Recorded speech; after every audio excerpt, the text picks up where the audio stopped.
Hey everyone, and welcome to another episode of God is Not a Theory with Ken Fish. I'm your host, Grant Pemberton, and on today's episode, we have another special guest. Ken, it looks like you're joining us from home base, which is nice to have you. When our game of Where in the World is Ken Fish, now we know he's coming to us from home base. And why don't you introduce our next guest? Yeah, on the issue of me being at home base, we had a donor last year say that he thought I should travel less, so he issued a challenge grant and said he would match people's money if they contributed to a fund that would allow me to travel only 3/4 of the year. And we met our match, and so I am home more this year by virtue of having that fund. So he's issued another one for anyone who wants to give to it. And if they're interested in finding out how to do that, probably the best way to do so is at Bryan, Bryan, Bryan at orbisministries.org. Just send him an email and he'll fix you up if you would like to give to that fund for 2025. We're fully funded in 24. All right. Our guest today is my friend Sarma Velamuri. And Sarma has one of the most interesting stories of anybody I've ever met.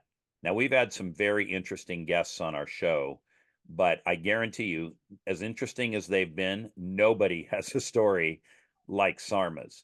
He is Indian by birth. He is a highborn Indian from the Brahman caste, which will become part of our interview storyline. Not anymore. He's a Christian now. But anyway, he had a supernatural conversion of a very unusual type. He is a medical doctor, and I would say a cutting edge medical doctor, but he left the practice of day-to-day medicine to become the CEO of a very successful biotech startup. So I shouldn't say biotech, that's more engineering molecules. But anyway, he can explain what his company does as part of this as well. He's obviously quite a varied guy, very intelligent, spiritually gifted, and funnier than a rubber crutch. So, Sarma, welcome to the show. Thank you. You set the bar really high now. Yes, Sarma, that was one of the biggest intros I've ever heard. So I'm gonna pop some popcorn. I'm excited. So here we go, Sarma.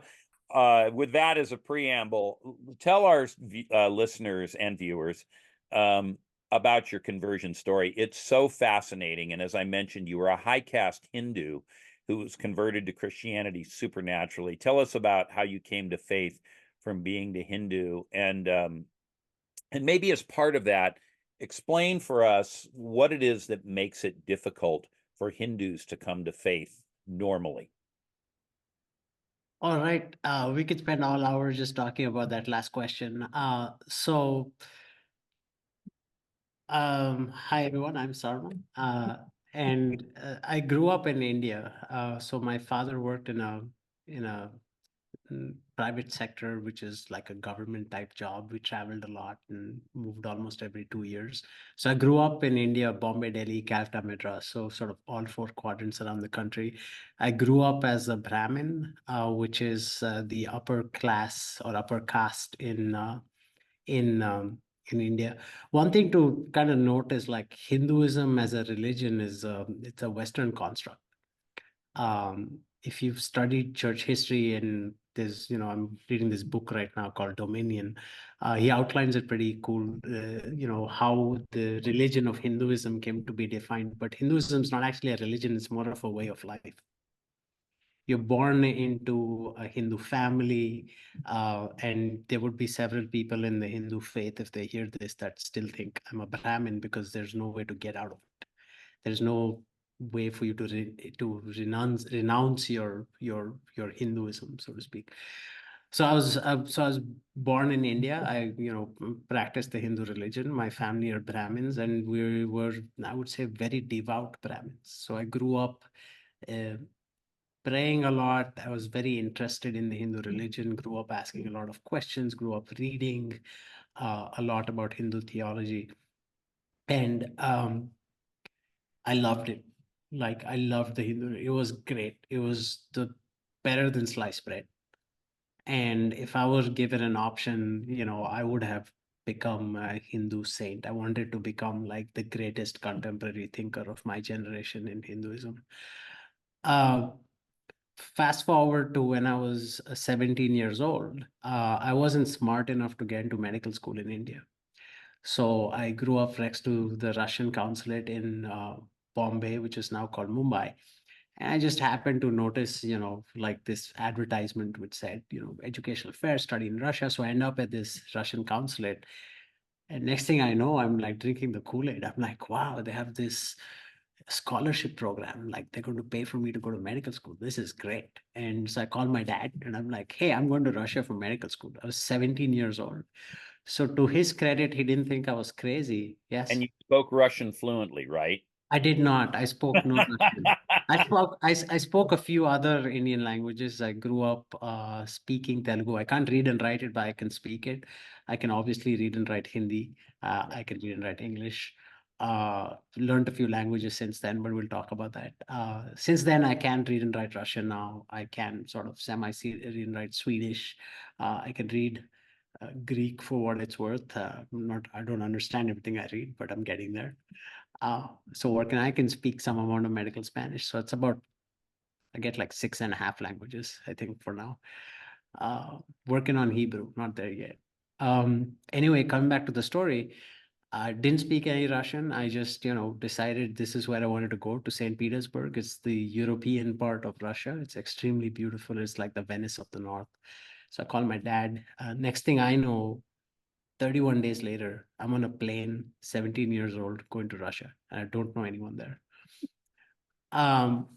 So what do? I end up in Russia. I immediately start thinking about and I was very devout. I carried these idols with me. I took the Bhagavad Gita, which is there, there's one of the scriptures. I was praying 5 times a day. I didn't drink any alcohol. I didn't eat any meat. Didn't smoke, none of that, right? It's like it just was not an attraction. Like the Hindu scriptures to me were like, it was like a drug. It was amazing, like being immersed in it, asking questions.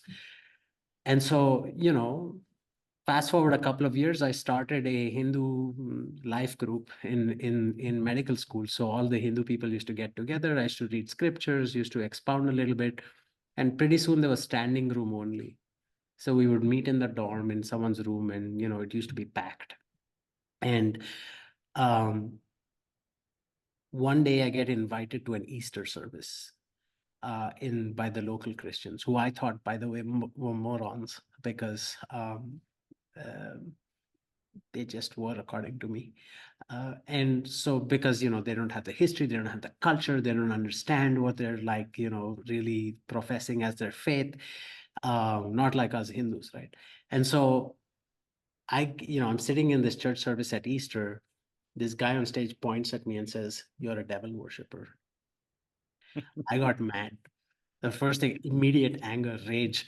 What he was saying was, hey, when you're expressing the love of Jesus to someone, don't point to them and say you're a devil worshiper. But all I heard was you're a devil worshiper. So I decide I'm going to read the New Testament and the Old Testament, and I'm going to show the Christians that it says the same thing as every other religion on the planet. I wasn't trying to disprove Christianity as much as saying this is not news. And so I go to the local life group leader and I say, give me a Bible. And she goes, which version? Like, what do you mean, which version? How many versions do you have? And she's like, well, there's the King James, there's the NIV, there's the this.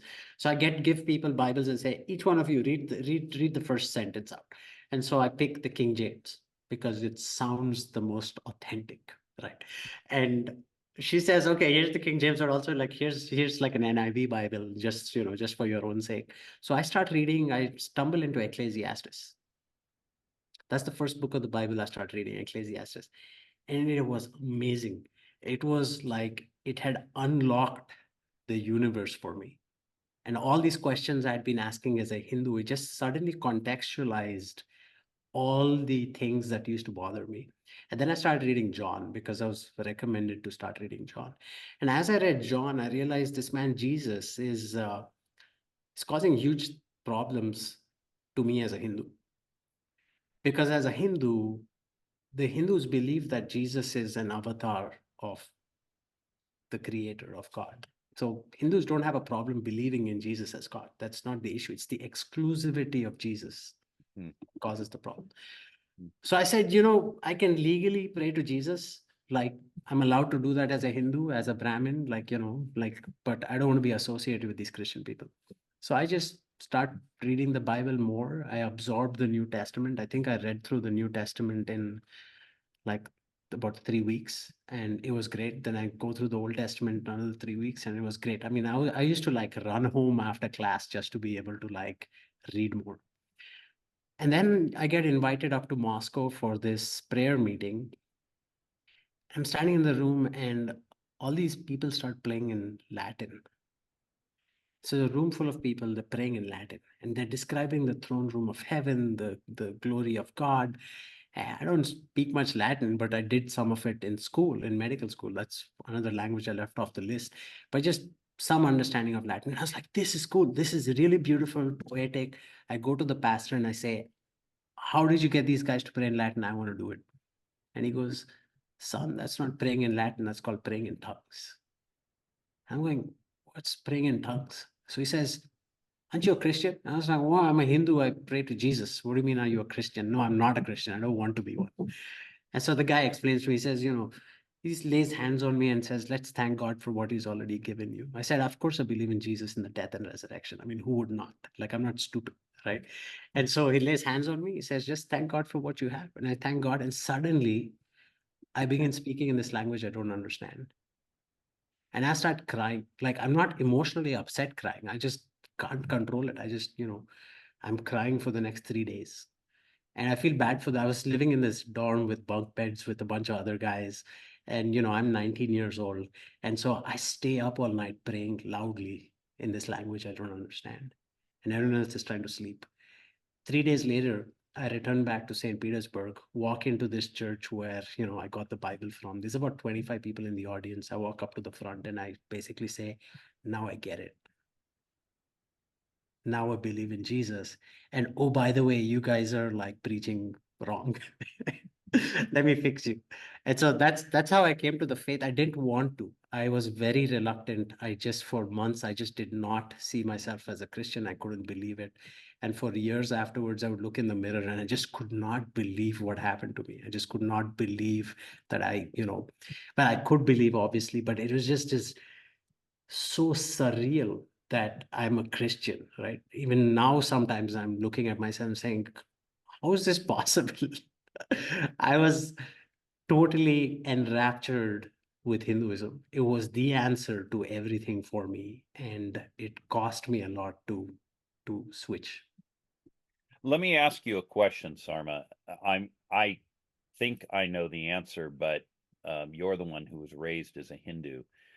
For many Westerners, they don't really understand the caste system. And to be clear for all of our listeners, caste is CASTE, not like what you put on a broken limb, a plaster cast.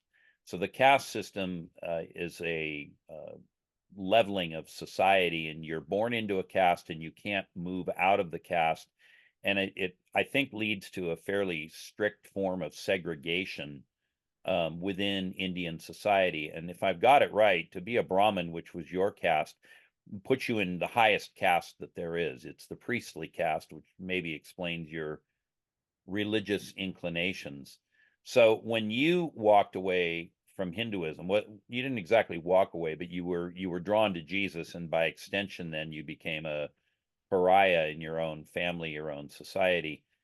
What does this mean for someone who's a Brahmin, say, versus someone who's at the very bottom and who's an untouchable?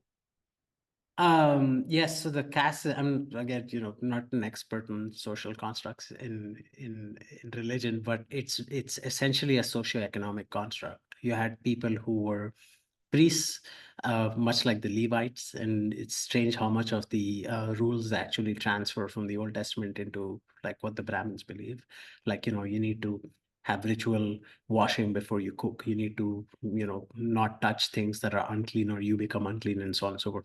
So then there's the, sort of that's the educated class, the priests. Then you have the caste that's responsible for business and commerce. Then you have a caste that's responsible for military defense of your nation. And understand, India was not a nation till like 1947, 1948. It used to be separate kingdoms kind of stitched together. And so the caste system it's a social construct that was used to keep society in place and not degrade over time. It then became a way to maybe discriminate against people, and it became a power play where the people who were in power were able to, keep their people in power. And so as a consequence, if you're downtrodden, and if you don't have any money and you don't have any resources to go to, enter the Christian evangelists into the country, and they're saying, no, you're just as good as that Brahmin over there. That's just like, for most people, like I've had conversations with people where they're not allowed to sit at the same table as the Brahmins. They have to sit on the floor and eat. They're not allowed to sit in the same room and eat. In fact, my grandmother would not eat food that was not cooked by a Brahmin. So now you go to these people and say, no, you are made equal. You are loved. You're highly favored. God has paid for you with his own blood, and you have been redeemed. That message sticks really easy. That's like, it's fresh water to the parched. And so they convert into Christianity. And so in India, it's and they have less social pressures around them. They have less people pointing at them. They have less people keeping the saying, it's hard for a rich man to enter into the kingdom. It's easier for a camel to go through the eye of the needle. So there's a little bit of that. As someone who is in a more favored position socially, even if you have the proof, even if you have sometimes the belief that Jesus is the Son of God and that he is the only way to reach heaven, and it's not about reaching heaven, right? It's the only way to achieve salvation. It's the only way to enter into a relationship with the Father. Even after you know that, it is extremely hard to become a professing believer, to get baptized particularly, because you're essentially going to pull the plug on your relationship with your family, with your father, your mother, your siblings, your aunts and uncles, your cousins, your grandparents. This is your family. Like in India, like the relationships are so close. You don't call your cousins, you call them your brother or your sister. Yeah. And so when you decide to switch, you're essentially going to turn your back on all these people. And it's more than turn your back on them. You're purposefully insulting them in the worst possible way and saying that there is something wrong with them. So it's very, very difficult when you have this social network to break out of it.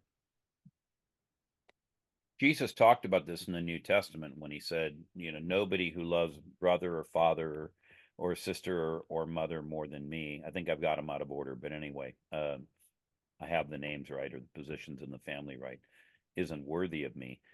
And there's an analogous kind of thing that goes on when Muslims come to Christ. Fewer gods, of course, but an analogous social issue.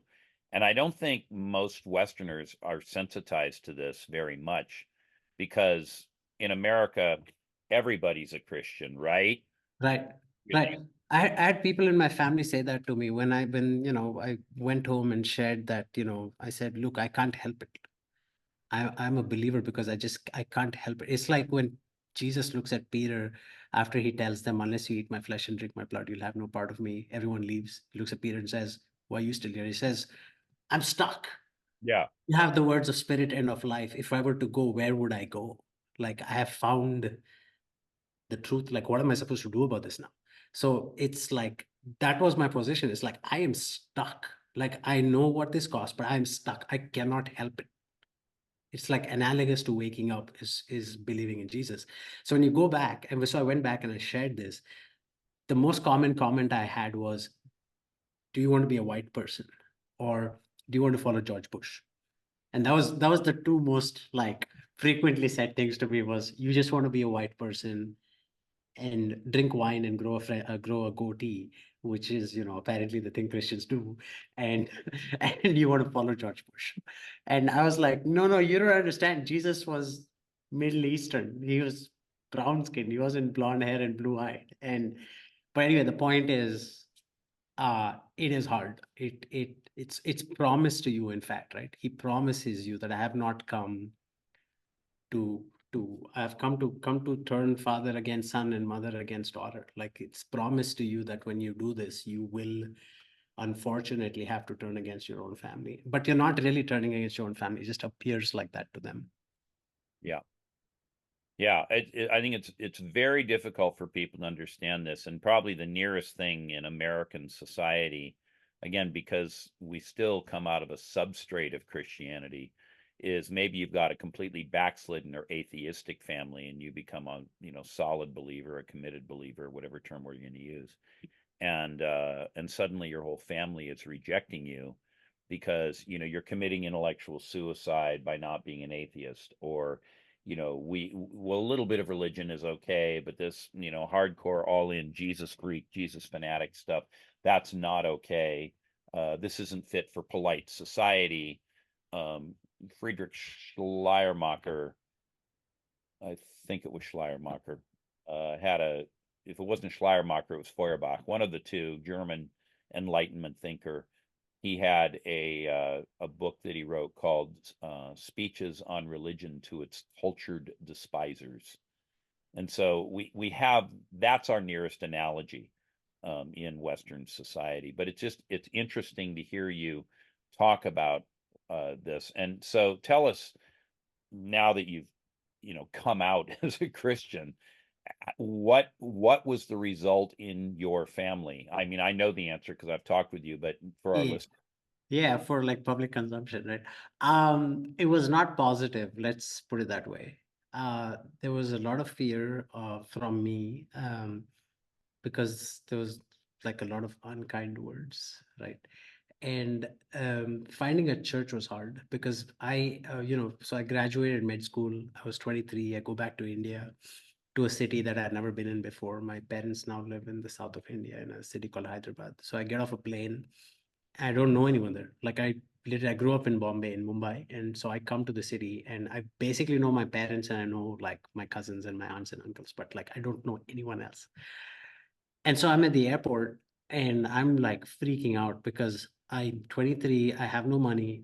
My medical license is not recognized anywhere in the world but Russia, where I do not want to live or work at. It was great, like, when you were 17 to start medical school there, but it's not somewhere where you want to, like, I love the people, just to be clear. I love the Russian people, not happy with, like, everything else there. And so I come back to India and I'm like, I don't know what's next. I just know that I'm supposed to come back. So I come back. I get this map at the airport that someone hands to me because Hyderabad is the center for pearls in India, and I think around the country. It's like freshwater pearls. That's the go-to place. So the jewelers hand out these maps at the airport. So I have a map of the city with me, right? And I pray and ask God, show me the church, show me where the church is. So I wake up on Sunday morning. I'm heading out the door at 6 a.m. and my dad goes like, aren't you on like summer vacation? Why are you awake at 6 in the morning? I'm like, I'm going to church. He's like, you're going where? I'm like, I'm going to church. I'll see you later. So I get in this 3-wheeler rickshaw and I point to him on a map saying, take me there. Now in India, they don't use maps to navigate, or they didn't used to back then. So the guy's like, I don't understand the map. Like, where do you want to go? So I tell him geographically where I want to go. He says, there's nothing there.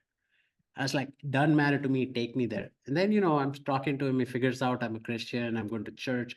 Next thing I know, I pull up in front of this huge white building.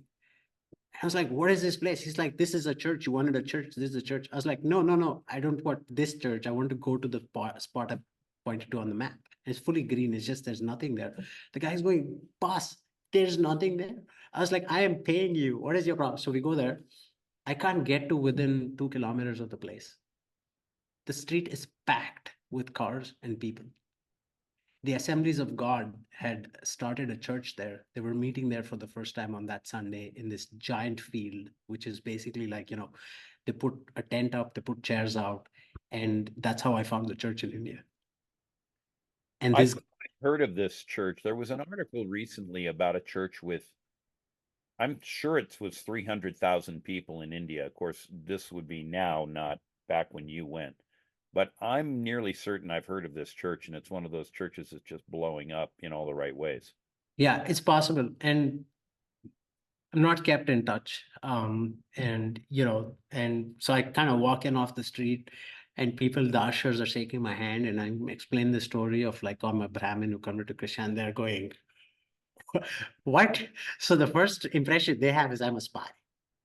Clearly I'm here to spy, because there is persecution in India with the Christians, and I'm pretty apolitical in my beliefs, but um there is persecution wherever you go as a Christian, and that's just part of the deal. And so, in the beginning, I was, some people considered me a spy, other people opened their arms and welcomed me in.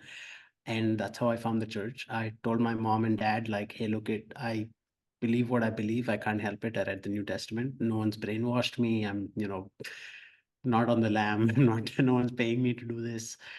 And it wasn't a great response.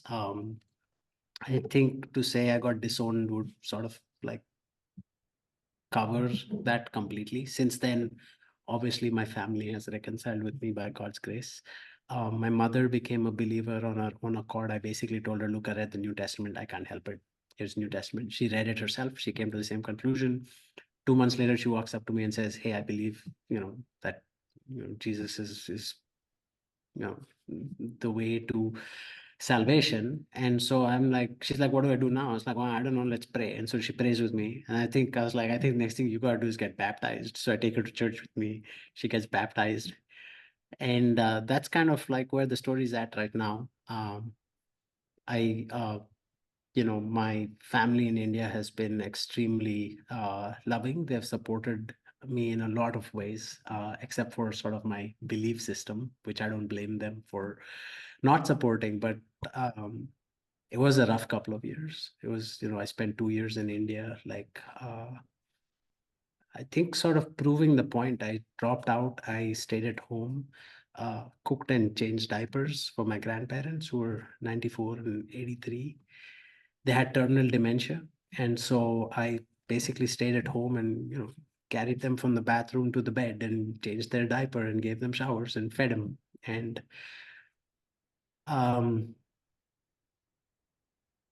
I would get phone calls with people, some of my family. They would say things like, you need to stop. It's like, I'll be like, I'm sorry, let me go wash my hands. I just changed his diaper. I'll be back in a second. Just hold.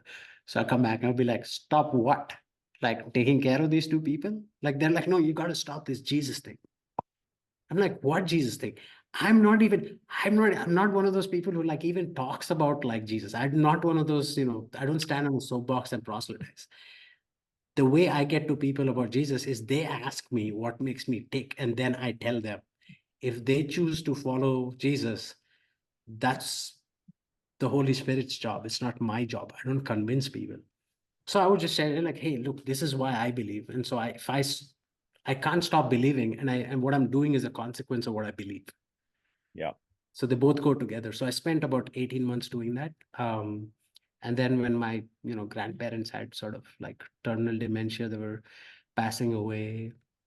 I was like, I have an MD degree. I should do something with my life. And ended up in Houston. That's a completely different story on the why, which we might get into if we start talking about words of knowledge and so on. But yeah, so I ended up in Houston, worked at the Baylor College of Medicine for my residency, and then worked there as an attending physician on the inpatient medicine service. Mostly did inpatient, very, very sick people, like try to help them not die.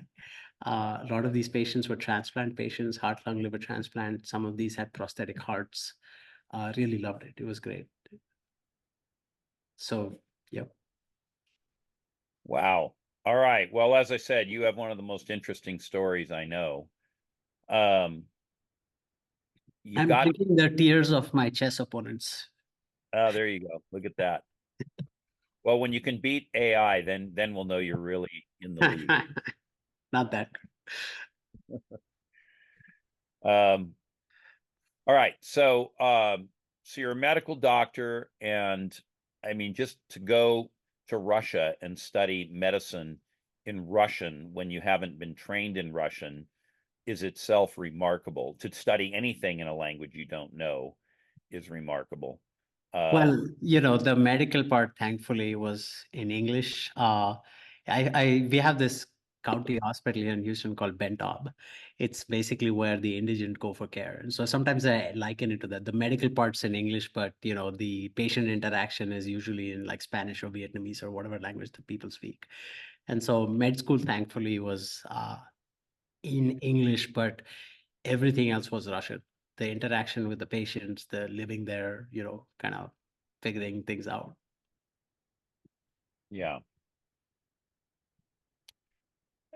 Yeah. Anyway, okay. So you're trained in a Russian context, but you come to the US and you have to pass medical boards in the United States. That's right. Now, let's talk about that. How did you navigate that? You probably knew some English from being raised in India, but I knew a lot of English from being raised in India since my mother taught Introduction to Political Science and International Law at the university, and we spoke only English at home, which I actually regret because I wish I could read and write Telugu, which is my mother tongue, but I can't. But we'll rectify that later. But yeah, so I had to take the exams. I think I told you the story where I took the test, and again, I struggle between figuring out like what part of this is God helping, or what part of this is natural, and what part of this is the Holy Spirit equipping me to do what I need to do. But when I took these 3 tests you gotta take, I took only one to start with, and I should have, I should have pulled up the result. I have it somewhere. It basically on the bell curve, it said star, star, star, could not measure, because I ended up on the parallel portion of the bell curve on several of these subjects. So I got a very high score, which helped me being a foreign grad. And so I got an interview and at Baylor, and the dean of the medical school who was interviewing me of the graduate residency program, he says, so what happened to the other 2 exams? So I go, well, I scored sort of off the chart. Like, I got a 99 percentile on the score. And I said, like, so you think I will have issues passing the other 2? He says, yeah, I don't think so. I think that's a good point. I was like, okay, got it. Next question. So the guy goes like, why Baylor? So I said, I Googled you guys and seems you're better than UT, and I'm kind of sick of the snow. I'm trading like rain for snow. He says, that's your answer? It's like, well, I can tell you about research. I can tell you about, where all your grads went. I can tell you all these things. But the guy who sat in the chair before me will tell you that. And the lady who's going to sit in the chair after me will tell you that. But now you're never going to forget me. And the guy goes, son, I think you're going to fit right in. So, but this was a medical job, right? It was a medical residency. I didn't want to be an internal medicine doctor. I wanted to be a surgeon. So I had a couple of other interviews for surgery, right? So all my friends, my wife who went to med school with me, all I could talk about through med school was how I was going to be the best surgeon they existed, right? And my mentor, Mike Stevens, he's now 84 years old. I just saw him last week in Chicago. He was a British Special Forces trainer. So he's a believer in Jesus. He saw me when he was in Russia for something or the other with the church when I was 19. He points to me and says, you're going to transform the nations.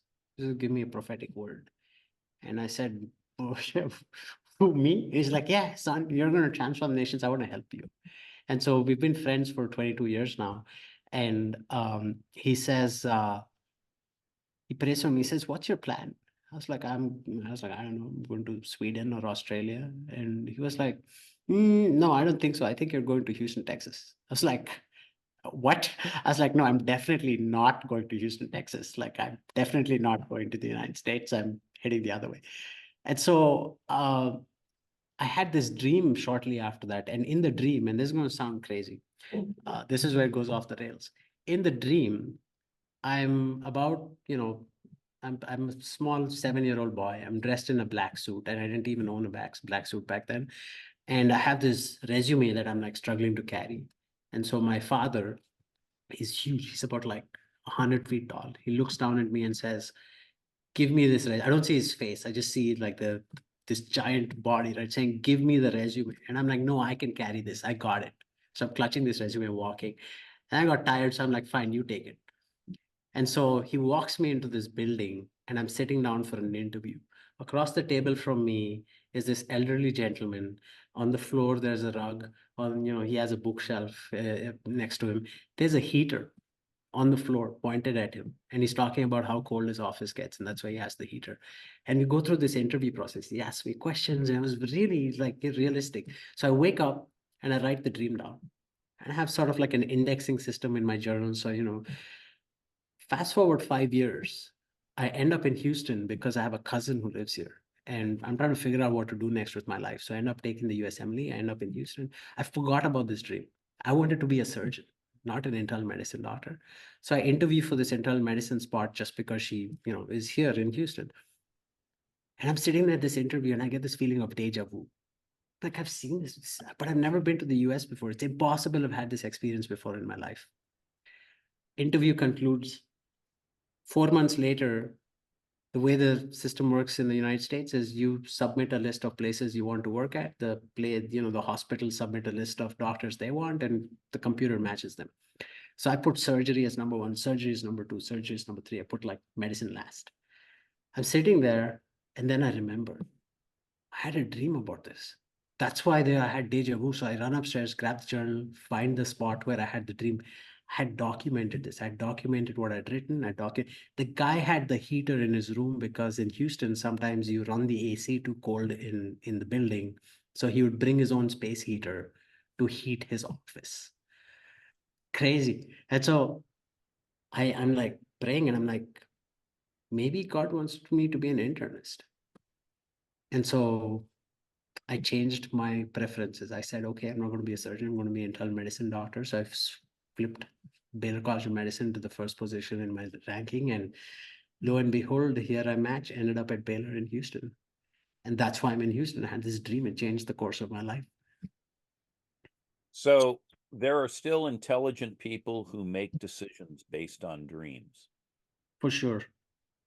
I mean, Joseph did it, right? If we read the New Testament in the book of Matthew, he had 4 separate dreams in which angels came to him in dreams. You didn't mention angels, but not yet.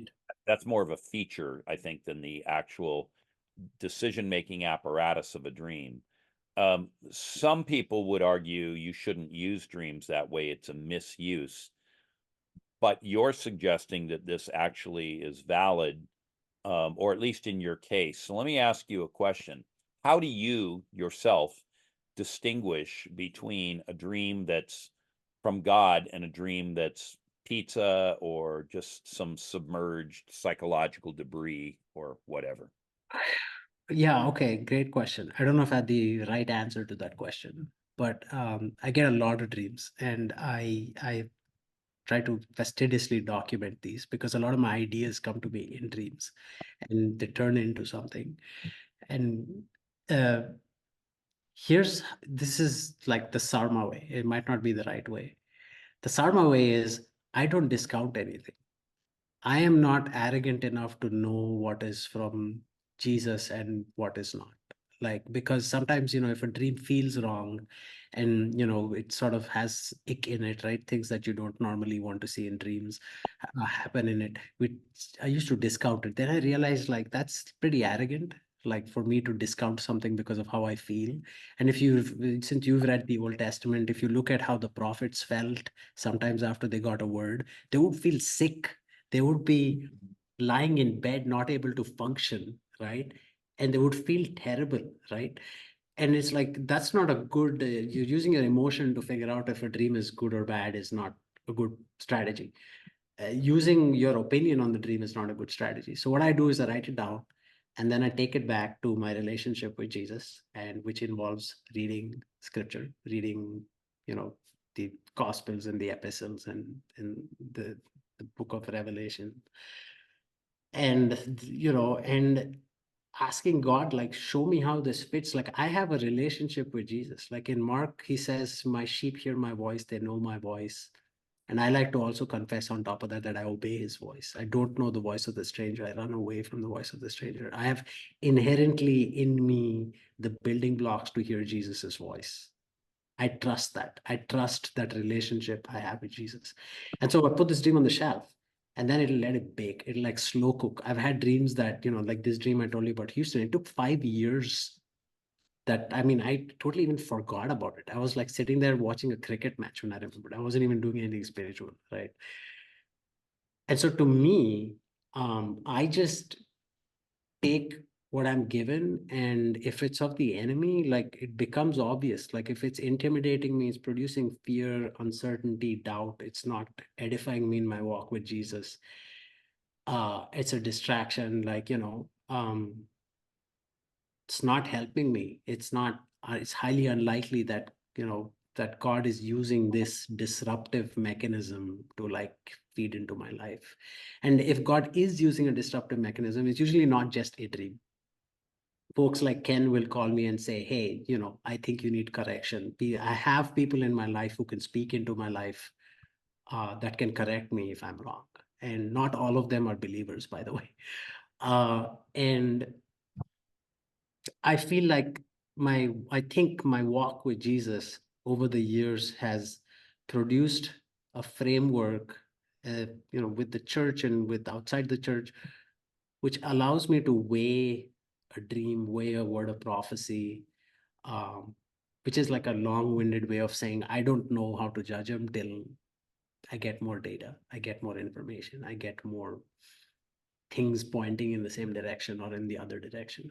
All right. So you're not in a rush to take any particular dream and this isn't exactly a word, but operationalize it, act on it. You're willing to let it stew, you're willing to let it percolate, simmer, and ultimately either you forget about it altogether or it comes back around to you and you realize, oh, this is being fulfilled, or here's a moment of fulfillment and I need to step through that door. Is that what you're telling us? Correct. The one thing I do not do is ignore it, because that would be I think, holding the word in contempt. So to completely discount it, I think is just not wise. I'll give you another example.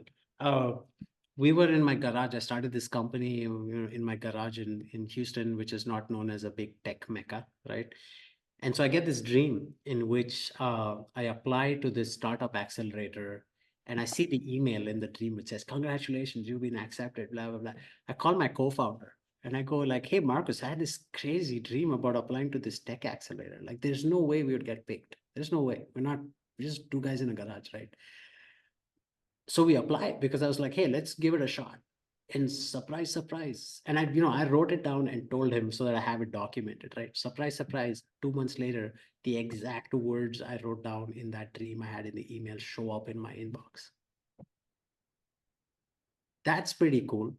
Does it help the business? Yeah, it helps the business. Does it help my calling? Yeah, it helps my calling. Does this promote the work that Jesus is doing in my life? Absolutely.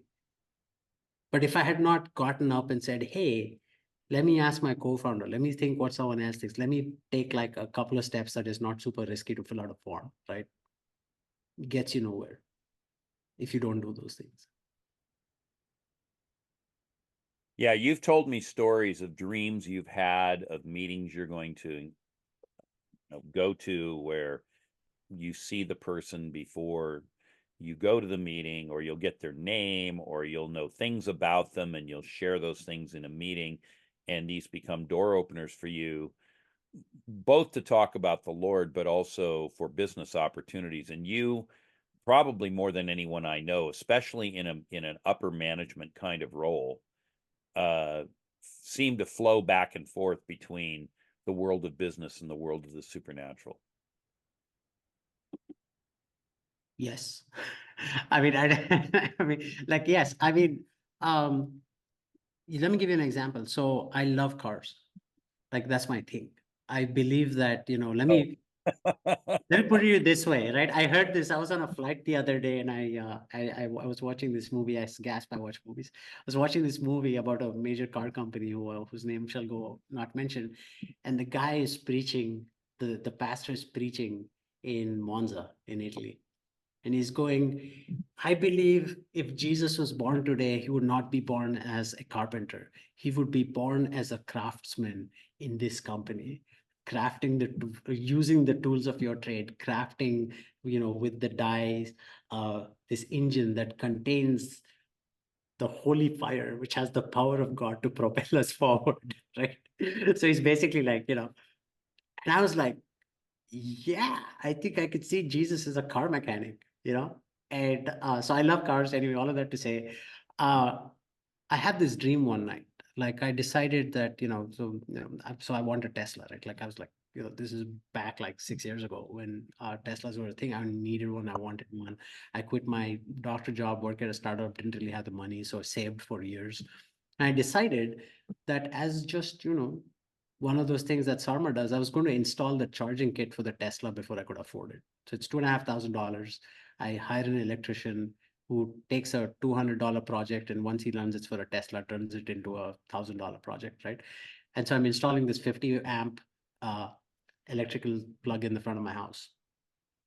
I had a dream the night before the electrician shows up. I see this man, and he's putting his 4-year-old daughter into a pink car seat in a Honda Accord on the driver's side, not on the passenger. Like she's in the back in the rear seat, but on the driver's side rear seat, which is usually the kid is in the passenger side, rear seat.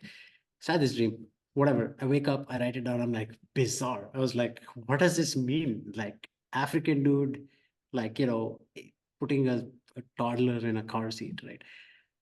I'm sitting there, I'm praying, the bell rings, it's time for my electrical appointment. I open the door, it's the guy from the dream.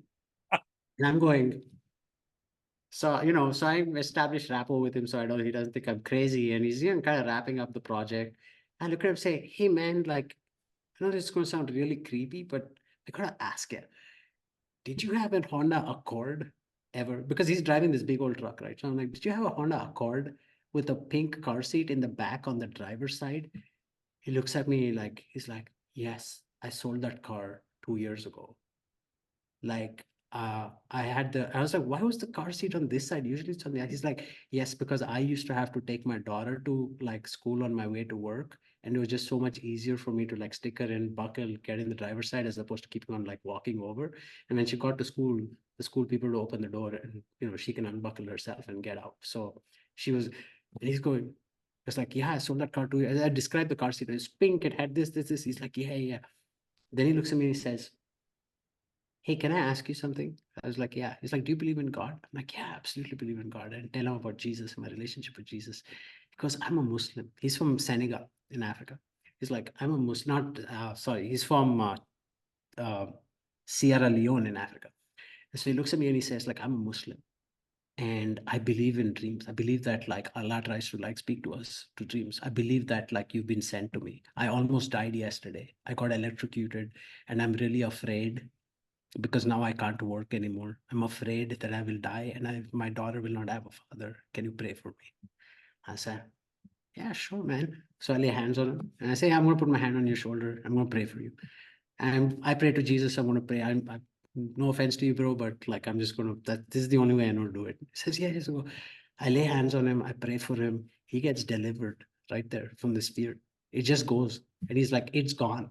He's surprised. He's shocked. He's like, I feel no fear. I was like, yeah, that's the power of Jesus. Like, Jesus loves you. This is just the evidence that he loves you. That's all it is. And the guy, I mean, he didn't like, renounce his Muslim faith and like come into Jesus, but it was an expression of love to him that he understood, that he took away with him.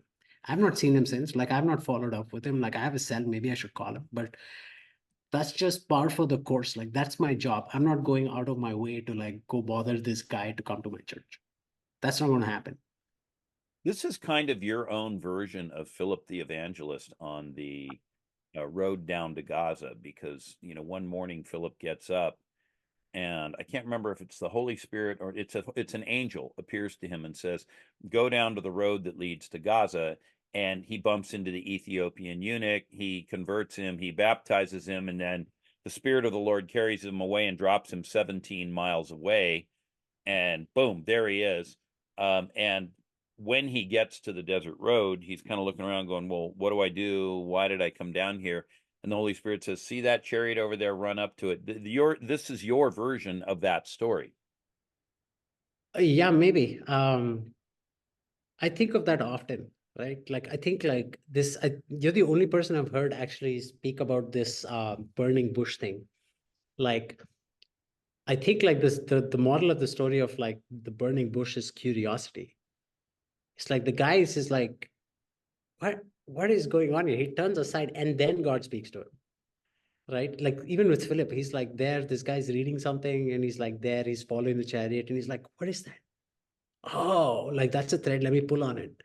And so I feel like that's the underlying, like God is always, Jesus is up to something in your life, right? And he gives us his Holy Spirit, my opinion, so that he can tell us what he's up to. And so 99% of the time, I'm just going, what are you up to? Like, what are you up to in this meeting? What are you up to in this? What do you want me to tell that person? I had this one story about, I'm a big proponent of the word of knowledge, right? Like I'm obsessed with this. I don't know why I'm obsessed with it. Like ever since I became a Jesus follower or Jesus freak, as I would like to be called, is I was just like, God, just speak to me. Like there's a book by Lauren Cunningham called Is That Really You, God? Right? That was a cool book. And I was like, I want that. Like yesterday, this is going to sound crazy. Me and my wife were out for a walk with the dog, and I see this sign which says, lost necklace. And basically, I don't know, let me see if you can see it. It says lost. It Yeah. has, and so I was like, hey, we should find it. She's like, what? I was like, yeah. She's like, yeah, this is a good idea. Let's find it. And I was like, yeah. So I started walking around praying, and asking God to show me where the necklace is. I didn't find the necklace.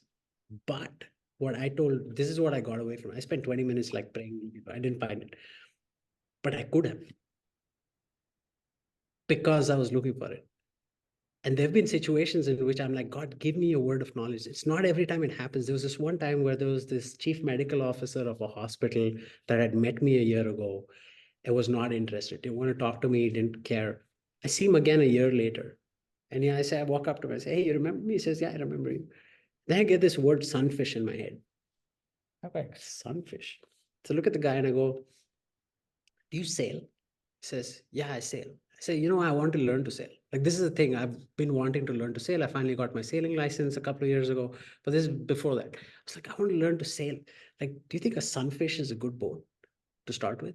And the guy goes, he lights up. He goes, yes, I have a sunfish. My children I bought sunfishes from me. Sunfish is like a small boat. You can get a sunfish for like $800 now. You can get one for free, in fact. And like, if you looked online. And the guy goes, yeah. So next 20 minutes, he talks to me about his sunfish. He talks to me about how much he likes it, what all the experience he's had with it, all the stuff he's done with his kids in it. He became my friend. And then he turns around and he says, we have people who die in our hospital today from sepsis because it's not discovered fast enough. I think you can help us.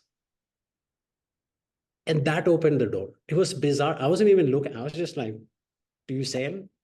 I And mean, I love these stories. You have so many of them too, but I specifically do remember this one when you told me about sunfish. And I love having evidence around me. I actually have a guy who I can point people to and say, he was there when the conversation happened. He witnessed it happen, right? And I don't think I'm special. I don't think that this is something unique. I think that I have a calling on my life to stop people dying unnecessarily of neglect in hospitals. That's my calling. I would rather do something else. I would rather live out in the countryside and be a farmer, but I don't have that option. That is what I have to give up in order to pursue the calling. And all I'm saying is like, hey, if I don't do it, someone else will do it. Like I have no doubts about it. All I'm trying to do is saying, okay, I'm here, I'm available, not the best qualified to do this. Now maybe I am the best qualified to do it. But when I started, I wasn't the best qualified to do it. So it was like, help me. Like, like that was like 99% of this search for the word of knowledge. Is like, help me, because I am the weak person that needs to pray constantly.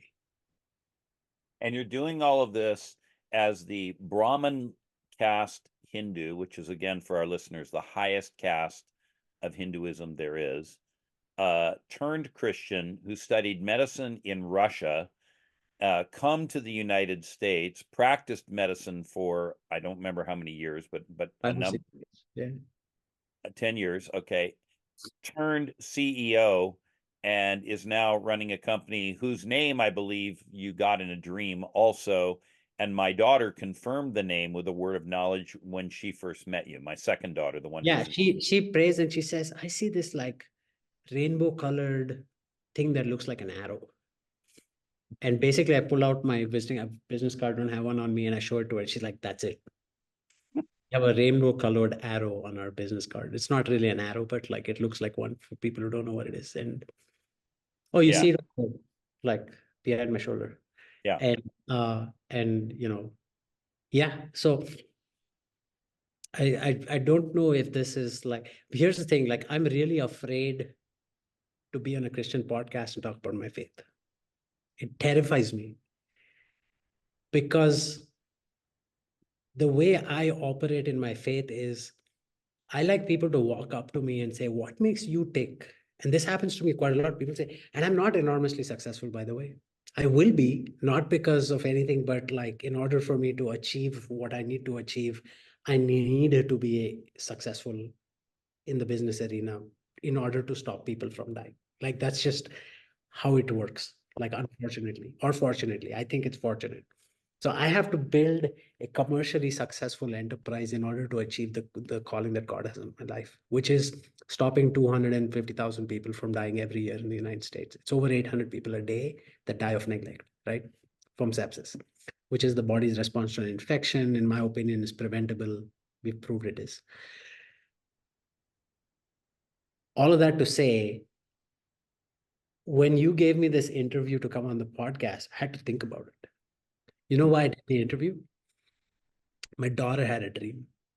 So Elsa wakes up and she tells me, I had a dream. I was like, what's the dream? She's like, you were cooking oatmeal. I was like, okay. And she said, it got burnt. You covered it up and you said it needs to cook some more. And I said, oh, that's interesting. You know what the dream means?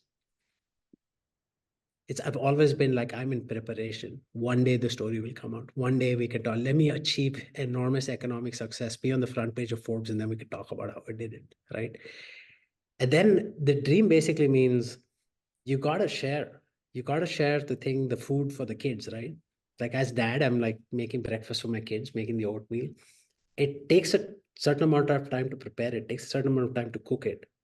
But you can't cook it for too long because then it gets burnt and you can't feed people.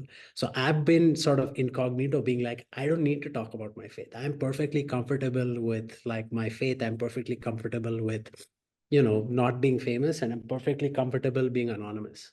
So coming on a podcast with, I don't know how many thousands of people listen to you, it stretches my faith because as a business person, we operate the business like it's a publicly traded company. Like most people don't know I'm a Christian. They know we have high integrity. They know we're honest. They know we're mission driven. They know we double down when we said we'll do something, we'll do something. Like that's our core values. I just happen to be a Christian. Like I don't go around like hiring people who are Christian. In fact, it's sort of like scary, right? Yeah. And maybe not to get into controversy, but I found a lot of people who are not believers work with excellence. It's like they're setting the standard, they're setting the example, they're teaching the Christian people what working with excellence looks like and not making excuses, right? And so we're a quote unquote secular company, and a lot of Christian people have problems with that. They really have problems with me saying this, right? Like me being like, no, God is already in the workplace. I don't need to introduce him into it. The minute he injected me into the job, he entered the scene. Yeah. I can not increase this any more than it is already at. Anyway, so the point being, this is a stretch of faith for me. The only reason I'm on this interview is because my daughter had a dream and I felt like God was pointing something out to me. And I said, fine, like if this is it, like let's go. If it results in me losing my job, then no big deal. I'll become a farmer. Well, I don't think you're going to lose your job over this interview. But you never know in a funny way, because of the exposure it gives you, it might potentially draw some. You might find me someone who can do my job better than me so I can hire them. Fantastic. Sign me up. Yeah, but then you won't have your car collection and your sailboat. Oh yeah, I'll just laugh all the way to the bank when I hire this person. Yeah. Okay, And good. Well, Sarma, you've given us just really a delightful, and I would almost say whimsical glimpse into what it's like in your world. I mean, you've certainly been through a lot of ups and downs, and for a lot of people, it would have, as it were, shaken them off, and they would have maybe walked away from the upheaval. But you've stayed in it, you've been faithful, you've persevered, and now you're on this venture because the Lord gave you this idea for a company. And I remember when you were thinking about stopping the practice of medicine and no longer being a practicing physician in a major hospital in Houston, with the taking the risk of stepping out of the boat to go start your company. So I'm excited to see where all of this goes. I have no doubt you're going to succeed. Grant, do you have any questions or comments you want to make before we wrap this up? Yeah, I think, as I'm thinking about the listener and what they're taking from this, other than just the cool story and all of that, I mean, really what we're trying to do is to expose people to this idea of how to be, to borrow a term, naturally supernatural, how to function with the Holy Spirit, with the Lord in the workplace, and not be, over intentionally weird about it, because you have to sort of carry yourself with a bit of professionalism, and you can't be too spooky. And so I just want to say thanks for giving people a look at that. And if there are some people that I just believe that there are some people that are sitting here, maybe even listening to this at their desk, in headphones, what would you say to them on how to kind of just get started? Because sometimes it's so hard, because the people you work with, man, they know more about you sometimes than your family does, right? About even the bad qualities about you. They've seen you lose your cool or whatever. What would you say as a word of encouragement for them? you want the mantra? All right.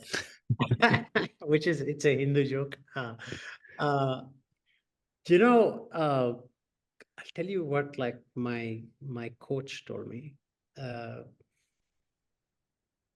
He encouraged me to absorb the New Testament, to absorb, especially go through the Gospels. And the thing that worked for me was like I didn't know where to start. Like I kind of felt like I've read the Bible, I kind of get it. I have a somewhat good memory, so I can recall like most of it if needed. So started reading John like 15, 16, 17. I'm the vine, you're the branches. Abide in me, my word abides in you. You'll start producing fruit. I just started waking up and reading that every day. And then I started praying, God, I am your sheep. I hear your voice. I know your voice. And I obey your voice. That's just like natural to me. I just want to live to be the person you made. That was it. So I just started doing that. And slowly, like God just started opening doors with respect to a little thing here, a little thing there, stuff like, oh, I knew I should have taken those keys, right? It's like, wait a second. Why did I know I need to take those keys? Next time I'm going to pay attention and do it. And then the more you start like acting on these, things, you begin to discern a little bit the voice of God. I'm also starting a YouTube channel. It's called Not Yoga. So go subscribe to it. It's if you Google Not Yoga, you will get nothing right now because I haven't posted any content. So when I get to like 30 subscribers who don't work for me, I will start posting content. But anyway, like the point being, like I feel incredibly fortunate that I was pursued. I've talked a lot about me and I started the curious. No. You're pursued. You're constantly pursued. Like if you read Song of Solomon, right? Like he talks about like with one glance of my eyes, you have captured my heart, my bride.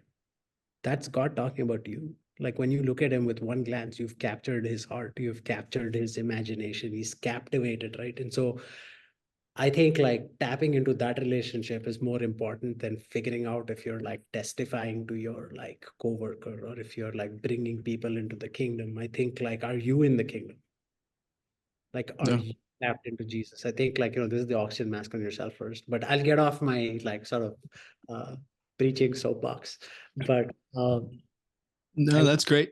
I would just say double down on your relationship and go to the vineyard in Nashville, Tennessee. There you go. Yeah, for sure do that. Well, since we're promoting each other's things, not yoga is a play on hot yoga, I assume. And no, actually, it's a play on. It's in coding, when you do exclamation mark, it means not, like in software development. So my co-founder had this idea on where I should start a channel called Not Yoga, where I could talk about everything except yoga. So I'm going to have a bunch of people that I'm interviewing that some are well-known, some are going to be well-known. And we're just going to talk about different things. And, it's not necessarily going to be about like the Christian faith or whatever, but the idea is to encourage people in their daily walk. So yeah, exclamation mark yoga. There's also t-shirts, and there's a $600 bamboo mat. I'm kidding. There you go. Well, since you brought it up, let me ask you this question as someone that came out of the Hindu. It's not a faith, apparently. It's a way of life. Can a Christian do yoga?